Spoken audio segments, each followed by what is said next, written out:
ಕೊಟ್ಟಿರೋದು. ಒಂದ್ಸಾರಿ ನಾನು ಇದು ಆರ್ಟ್ ಶಾಪ್ ಕಂಪ್ನಿಯ ನಮ್ಮ ಸ್ನೇಹಿತರು ಮಧು ಅವ್ರು ಕೊಟ್ಟಿರ್ತಕ್ಕಂಥ ಗೊಬ್ಬರನ ಸ್ಪ್ರೇ ಮಾಡಿದೆ. ಆದ್ರಿಂದ ಅದು ತುಂಬಾನೇ ಈಗ ಇದು 3 ತಿಂಗಳ ಮೇಲೆ 10 ದಿವಸದ ಕಬ್ಬು. ನೋಡಿ ಇದು ಎಷ್ಟು ಹೊಡ್ತಾ ಹೊಡೆದಿದೆ, ಎಷ್ಟು ಹೀಲ್ಡ್ ಬಂದಿದೆ. ಈಗ ಇದು ಬೆಳವಣಿಗೆ ಬರಕ್ಕೆ ಇದು ಯಾಕಂದ್ರೆ ಟೈಮ್ ಇದೆ. ಹೌದು ಸರ್. ಇವಾಗ ಈಗ ಹೀಲ್ಡ್ ಇದಕ್ಕೆ ನಮಗೆ ಹೊಡ್ತಾ ಬೇಕು ಕಬ್ಬಲ್ಲಿ. ಈಗ ಸರ್ ಈಗ 3-4 ಬರ್ತವೆ, ಅದರಲ್ಲಿ 4 ಇದಾವೆ. ಇದರಲ್ಲಿ ಕನಿಷ್ಠ ಅಂದ್ರೆ 10 ಬಂದವೆ.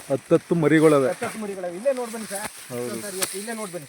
ಇದ್ರ ಲೆಕ್ಕ ಹಾಕೊಳ್ಳಿ ಬೇಕಾದ್ರೆ. ನೋಡಿ ಈಗ 4 ಏನ್ ಸರ್, 4, 5, 6, 7, 8, 9, 10, 11, 12, 13, 14, 15, 16, 17, 18 ಮರಿಗಳೈತೆ. 18 ಮರಿಗಳು. ಮತ್ತೆ ಗ್ರೀನೆಸ್ ಆಗೈತೆ.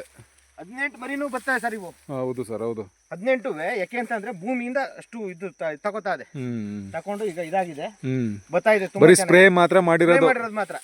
ಗೊಬ್ಬರ ಕೆಮಿಕಲ್ ಏನೇನ್ ಗೊಬ್ಬರ ಕೊಡ್ರಿ ಸರ್? ಇದಕ್ಕೆ ಒಂದ್ಸಾರಿ ಸುಫಲಾ ಕೊಟ್ಟಿದ್ದು, ಇನ್ನೊಂದ್ಸಾರಿ 20-20 ಸುಫಲಾ DAP ಕೆಮಿಕಲ್ ಕೊಟ್ಟಿದ್ರಲ್ಲ, ಅದು ನಿಮ್ದೇನೆ ಕಬ್ಬು ಸರ್? ಅದಕ್ಕೂ ಇದಕ್ಕೂ ವ್ಯತ್ಯಾಸ ಚೆನ್ನಾಗಿ ಹೆಂಗೆ ಸರ್? ಇಲ್ಲೇ ನೋಡಿ ಸರ್, ಕಾಣಿಸ್ತಾ ಇದೆ. ಇದೇನು ಕಣ್ಣು ಮುಚ್ಕೊಂಡೇನು ಯಾರಿಗೂ ಏನು ಹೇಳ್ಬೇಕಾಗಿಲ್ಲ. ಇದು ಗರಿ ಬಿಡ್ತಂಗ ಆಯ್ತಾ ಇದೆ. ಇದು ಗರಿ ಬಿಡ್ತಾ ಇದೆ. ಇದು ಗೊಬ್ಬರದ ಇದಕ್ಕೆ ಗರಿ ಬಿಡ್ತಾ ಇದೆ. ಅಂದ್ರೆ ಏನಪ್ಪಾ ಅಂತಂದ್ರೆ ಇದು ಇದರಲ್ಲಿ ಟಿಲ್ಲರ್ ಕಮ್ಮಿ. ಹೌದು. ಈಗ ಇದರಲ್ಲಿ ಒಂದು 8-10 ಹೌದು ಸರ್. ಇದರಲ್ಲಿ ಒಂದು 10 ಅದ್ರಂಗೆ 7-8 ಬರ್ತವೆ. 7-8 ಬರೋದು ಇದರಲ್ಲಿ. ಅದಾದ್ರೆ ಅದು 20-20 ಬರ್ತವೆ. ಹೌದು ಸರ್. ಪರವಾಗಿಲ್ವಾ ಸರ್? ಅಕ್ಕಪಕ್ಕ ರೈತರಿಗೆ ಹೇಳ್ಬೋದಲ್ವಾ? ಹೇಳ್ಬೋದು ಸರ್, ಏನಿಲ್ಲ. ಆರಾಮಾಗಿ ಕಣ್ಣು ಮುಚ್ಕೊಂಡು ನಮಗೆ ಮುಂದಿನ ಬ್ಯಾಚ್ಗೆ ದಯವಿಟ್ಟು ನೀವು ಮಾಮೂಲಿ ಏನು ಕೊಟ್ಟಿದ್ರೆ ಅದನ್ನೇ ಕೊಡಿ. Thank you sir.